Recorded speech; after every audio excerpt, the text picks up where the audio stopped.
Yon guys, yan. So maglalagay tayo ng line release, yan no. Tutorial naman tayo, tutorial.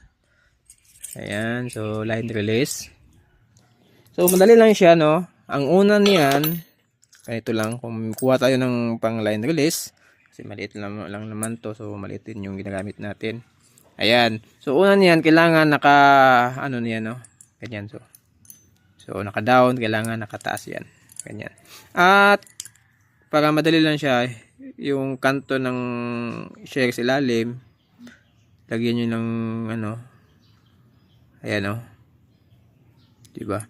Tapos dikit nyo lang, yan, dikit nyo. So pwede din ganyan lang, yan. So wag nyong ilampas sa may guhit, yan, bilugan niyo.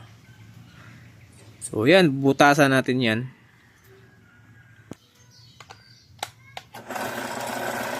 Ayan.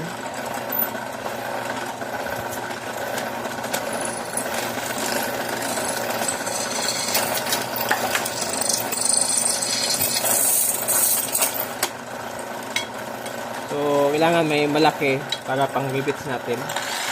Huwag nyo lang i-diin ng todo para konti lang yung baunan ng rivets. Ayan. At ito na guys oh. Ayan. So pasok natin dyan.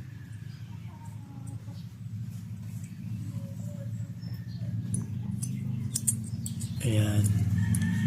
So try natin. Ayan oh. Ayan. So kalapit natin. Ayan. So bapping na lang yan para kumintab. Tapos rivets natin itong dulo.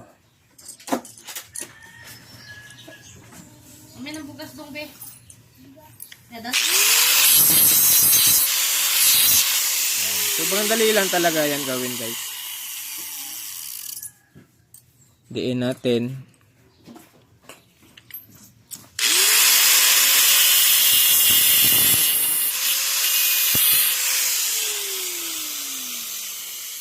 At yun nga. Dikdikin na natin no. Ayan.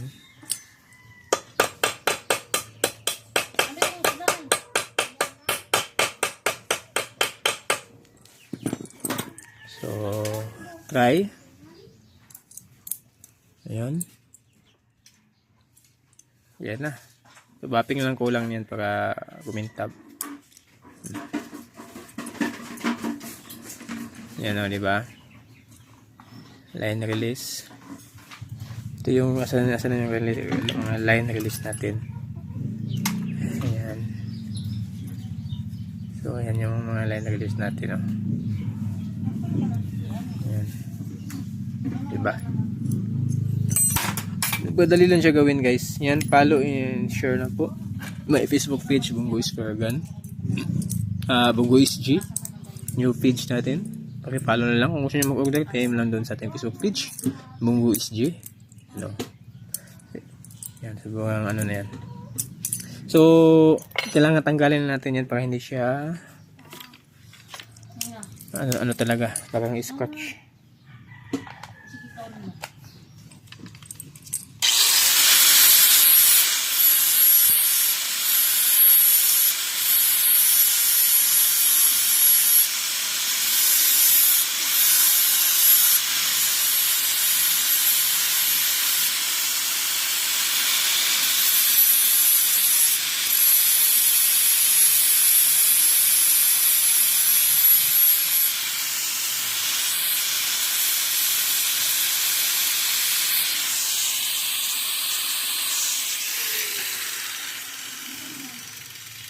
Ayan.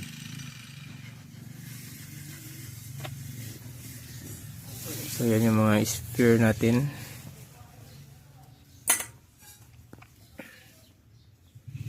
Yan o. Yan yung lagyan natin ng mga line release. At ito yung natapos natin. Ayan. Yan, thank you for watching. Please subscribe my YouTube channel, Brian the Gifted. Yan, shout out, shout out.